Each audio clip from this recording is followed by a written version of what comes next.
let's just call this one the Holy City to make it easy for us, but Mission 5 is up now. This one's a lot of flying around on the dragon, and the first, like, what, 3 minutes is just teaching you how to do it. We're gonna skip all that, jump into the actual meat and potatoes of this whole level, right? I do recommend going for this tower first, this little area, because you take out this giant. There's some gold here, but there's also a leader here, and you get a boost to, like, what is it, health or something? By the end of this run, you want to have all the health upgrades and all of the armor upgrades, okay? It's just way easier to complete the final mission doing that. So, this is what I recommend you would do. If you don't, I totally get it. It's up to you, man. It's your run. You do that shit the way you want to do it. But the recommendation goes as such. All of those, super helpful. Get the ammo upgrades that you want. Usually they're just, on the actual main path, so it's not really that hard. But a couple of the ammo and armor ones and health ones are, not just like straight in front of you. Kind of like this one. When you start it, there's like, what, two or three Pinky Riders? You take them out. It's going to be Imp Stalkers. Thankfully, not the invisible ones yet. But as soon as you take out those imps, there's going to be some invisible ones. And eventually you'll have the leader spawn, and he'll spawn a few more imps alongside him as you're fighting them. So what I recommend is just Impaler a lot of these guys if you want, just to delete them completely. The Skull Crusher does a little bit, as you can see. I try to make it work still, for some reason. But at the end of the day, as long as you know where the spawns are, it won't matter what gun you're using at all. So try to memorize spawns, try to remember when they'll be spawning, at what, place, at what time, whatever. And then who's next after them once you take them out. If you learn all this stuff, it does help a lot. Keeping your combat shotgun ready for the fodder guys, you can actually clear out a bunch of them and get just, all of your armor back if you're lucky. But it kind of matters to not get hit while you're getting all that armor. So make sure you watch where these two imp stalkers are. I'm pretty sure it's like one on each side of the leader. And if not, it's like one on, one side, one on, this other side that you're not even really looking at, depending on where you are positioned, right? He's got armor on him. It's as easy as parrying it. Hit him with the shotgun, hit him with, your melee if you want. At this point in the run, I hadn't learned how good it was to melee stuff, right? Especially after you've parried it and it's staggered. It's just good to know that you have those options, I suppose. As soon as you kill this Pinky, the encounter's done. I'm pretty sure most of the other guys will despawn, and you can just go back to flying the dragon now. The mission orders kinda require you to come to these secret landing spots, but there's a few of them that are like, yeah, kill these cultist circles, kill the flying ships around you, yada yada. They're really easy in this mission. It's just the fact that this mission, if you want like a good, stash of gold and rubies and such, you want to clear everything. And it's going to take a good minute to do that. At least 30 minutes at times. So, buckle up, practice this a lot, get a routine down if you want. Just go for all of the carriers first and then go for all the secondary stuff. I recommend the carriers last, but honestly, you could go and get 2 weapons off of the rip before you do any of the serious encounters, so it's kind of up to you. You get the cycler here. If you go to the right side and you break through like a tentacle and go further in, and if you go to the left side, super shotgun's over there. Now, I recommend doing all of the side stuff first because you really don't need the super shotgun, for example, to do this stuff. And if you do all this stuff first, you'll get the super shotgun or the cycler if you want to upgrade it. You can get this stuff first, and then when you get the weapons, you'll have the materials you'll need to upgrade them, right? So at the end of the day, you'll just need to find the shop towards the end of the level. I'm pretty sure it's like the last landing point has a shop for you. So you can spend anything you gain throughout the level right then and there. I'm sure there's one or two along the way as you're going, but that's the most consistent one that I remember. Right in here, it's just that one enemy. Pretty much it's just that one imp, You do one slight puzzle. There's the cultist circle over here, so that's for the mission order. Pretty sure that one gets you a ruby, but if it doesn't, it's just 50 gold. End of the day, both of them are worth doing. As soon as you get this last piece of gold, you don't have to run through here like me. You can just turn around and back up. Just go back out. All that's right here is just a weapon skin. It's not worth it. Don't bother with it. Just do the little underwater, like, turning of the valve thing over here. Let it launch you out after you grab the key card. You know, you get a little bit of gold. You take the key card over this way, and you get more gold and a ruby. It's the whole reason we came over here. You know, and to complete a little bit of the missions, you know, mission orders. So it's important to at least find these landing zones. It's not really that hard, right? You just have to actually look around the map. Since these maps are so, like, linear, you know, it's not that bad. It can be a little annoying, though, if you're doing it, obviously, without any guides, right? So it's up to you. If you even want to head down here, I feel like this level, it's got enough of the stuff stashed, you know? Like, it's got a lot of gold, and it's got some easy rubies. You might as well take advantage of that before it starts getting a little bit harder to get these rubies and get all that gold and whatnot. Of course, it's your run. It's up to you to even do that. But once you do go ahead and complete this little area, find whichever one of the hell ships or whatever the fuck they're called. Take that thing down. It's not really that bad. It's just, you know, it's a hell carrier. It's just, you know, wait for this attack, easy dodge, and then you shoot at it. Like, these really aren't that exciting to actually do. So, for the most part, here I'll probably skip a lot more of them, right? So, like, we can just jump straight into the actual, you know, part of the ship that matters, right? The core of it, which is where most of the actual fighting will take place. So when you land and you get in here, it's just a bunch of fodder guys in this opening room and like one Hell Knight. Really, it's just a shield toss and a couple combat shotgun shots away from being clear, and they'll let you through. It's kind of easy to clear these rooms with the shield toss in each of them, right? So when you pop through this first door in this long hallway, if you need armor, combat shotgun it. If you just want to just flow right through it without worrying about anything, just shield toss it. If there's a big guy in here, it'll lock him down, and you'll know because your shield isn't back instantly, right? A lot of the time, this section right here will have enemies in it too, but two of them have an enemy at the end, this being the first one. It's your first cyber demon of the run as well.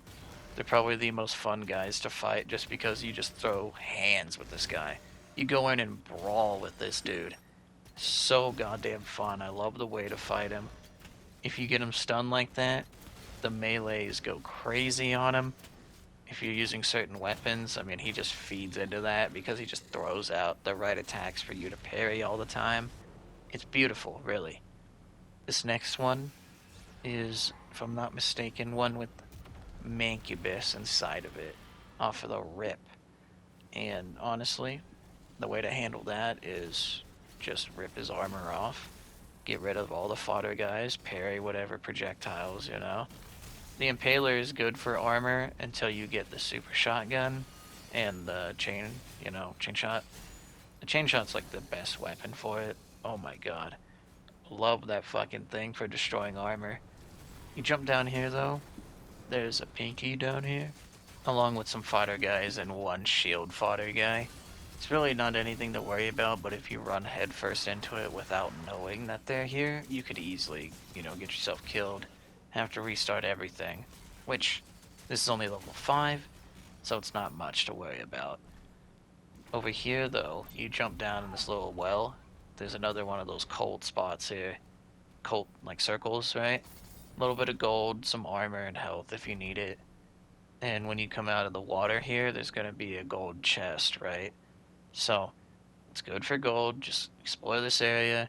There's a shop right next to where I'm at right now. So, anything you've collected can be used immediately if you have a good stock. It's up to you whether or not you want to do that or just keep saving and keep going. If you're going to actually clear the rest of this level, you're going to need to get the blue key card on the way through.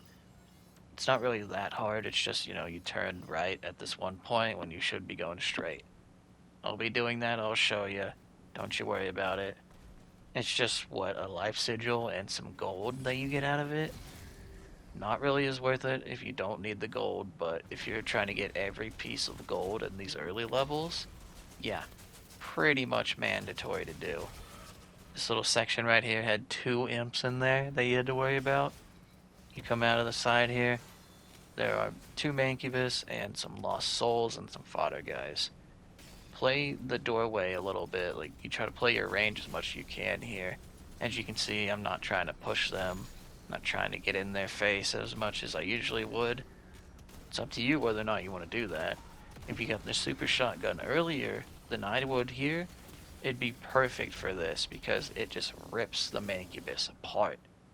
But you have to actually switch out the weapons, like if you want the combat shotgun, you can't be using the super shotgun. So you have to switch out the weapon class and all that, switch the weapons within the class, you know what I'm saying. This keycard is used legitimately right in front of where you get it. So it's only this one door. Don't gotta worry about it beyond this point. It's that 1 gold stack and, like I said, a life sigil. I didn't need it, so I just went ahead and said fuck it. Go on. This section doesn't have any enemies in it, thankfully, but pretty sure the next ones will. This last one has a leader in it, right? This is that other enemy at the very end that I was telling you about. He's an armored Hell Knight. They call him Battle Knights now. Just rip his armor off as quick as you can. And if you want an honest, recommendation for a weapon to use against the guy, just impaler him. I was using combat shotgun to kind of help generate armor and, keep it on the ground just in case I got hit. But it doesn't stay on the ground very long. So you want to make armor when you need it, not in preparation for you needing it. This guy goes down really easily if you've leveled up the Impaler. Even if you didn't, it's going to clean him up, no problem. If you have less health than I do, like full health, that health orb will heal you. On this right side, you go through the tentacle, you destroy the ship, here's the Hell Carrier. It's a lot of the same thing in this mission, hence why I say it's going to take you a goddamn minute to finish this, but fully clear it, and you'll have so much shit for the later missions. This whole section's just fodder and a few imp stalkers, the invisible ones, right? Pretty sure there's like 1 or 2 here, and normal imps throwing stuff at you. They're not really that bad to deal with. It's not, horribly hard or anything. It's just annoying, alright? A lot of imps are annoying. That's just how it works. So, since there are a lot of fodder, just combat shotgun everybody. Know that that imp spawns right there no matter what. And just catch him with the shield toss. Get everybody else with that. See, here's the other imp stalker. He spawns kind of like in the middle of the room in the back here where I just shield charged at. Just be wary that there's 2 of them. You kill him, you look to the right, that other one's probably going to be close by. Go ahead and get the gold, and then you roll up to all these shield guys. There's like, what, 2 or 3 shield lines of them, and an imp here, as well as a Mancubus. You take out all these guys, there's another imp probably too. You take them all out, and the cycler weapon, the second plasma weapon, is in here, right? It's in this little canister behind the Mancubus right now. I do want to say that this thing is really strong. No, this weapon is strong, right? It's a really good choice, but there are better options. The reason why it's strong, though, is if you don't like the power gauntlet that you got, your melee, this is your other early game shock option. And shock is a good debuff for the enemies, right? It's a buff for you, because you just do more damage to them. The cycler can do more damage to shocked enemies, and the shocking can be, transferred to other enemies after you've killed the one that initially had it, right? It's no Zap-O-Matic from Destroy All Humans, but it is something that does work. It's good enough to value using, but by the mid to late game, you're going to have shield runes that completely make the thing obsolete. Granted, you will need to parry certain attacks to get the shield rune to activate it. Meanwhile, this thing just has to hit the target to put the shock on him. Same with the power gauntlet. It's just the first actual punch that will shock the enemy, right? So, up to you whether or not you want to do it. That whole section, as you saw, has a bunch of shield guys, some imps, whatever. It's a bunch of noise. Just use the cycler as you get it, because a lot of the time there, they'll spawn plasma guys, and you'll just shoot them with the cycler, blow them up. They're dead in no time. When you go to this other side here, the left side of the map, this is where the super shotgun's gonna be. They teach you about enforcers. They might as well just be like buff totems or like the purpley zombies from Ancient Gods 2 and Eternal. Basically, they just buff up enemies, right? And they can respawn them if you let them. So, when it comes to enforcers, they're not like leaders. You can actually stun them with the shield. You can basically lock them down fully to the point where you're in control of the fight 100% of the time if you play it right. And if you do that right, the thing won't even touch you a lot of the time. Enforcers aren't even something to worry about because of that fact. You do get the super shotgun right here in all its beauty. I do recommend not using it yet, but if you want, just say fuck it. It's good enough at base. You don't really need to upgrade it. It's better with upgrades, of course, but you don't need to upgrade it to use it off of the rip. Now, if you followed along with me like to a T here, the last cultist circle is in this zone. After you get this free ruby, you take a few steps back where you came, and you'll hang a left. It'll lead you outside. You know, you push the box over here, you do all this noise, right? There's a little bit of gold in there. You stop the last cultist circle from doing anything that finishes the mission order for you. It gets you gold, it gets you a ruby, whatever. It's one of the ones that you want to do. It's an easy one, and it's worth doing, so it gets you a ruby. 3 rubies at this point is really fucking good. That last bit of gold right there you see me going for, I was hesitant to do this because, as you see, they try to trap you in here, and there's a bunch of imps that pop up, and then at the end of it is a mancubus. In this tiny area, you'd think it was a lot worse, right? But if you were to stand in that left corner and you were to just aim to the right, throw the shield every now and then and just keep shooting, eventually you will take out enough imps to make the mancubus spawn. And he spawns in that middle section beyond the barrier. If you know exactly where he spawns, you could toss your shield through the barrier and stun him right there. Easily taking care of the biggest threat in that whole encounter. Just make sure that there's no imps around you when you do that. It's kind of a bad thing to, get ganked behind when you don't have the shield, right? Jumping down here, it's just a few fodder guys, a shield guy, and imp. It's really not a lot of guys in these little ships a lot of the time. Granted, this section's towards the end, so there's not really a lot, I would say. This section right here, though, you bust through the wall. I'm hesitant to do this because these 2 Hell Knights killed me on one of my practice runs. And I'm pretty sure it might have killed me in one of my actual attempts. So, when you see both of them, shield toss one of them, roll up with the super shotgun, and blast them both. It doesn't matter. You could hit one or hit them both. Just make sure you kill them both quickly. You come out here, you deal with the shield guy. It can be really annoying to fight buffed up enemies like that. So just be wary, be careful. You know they're going to spawn there. So act as soon as they're going to spawn, and you should be a-okay. You jump down in here.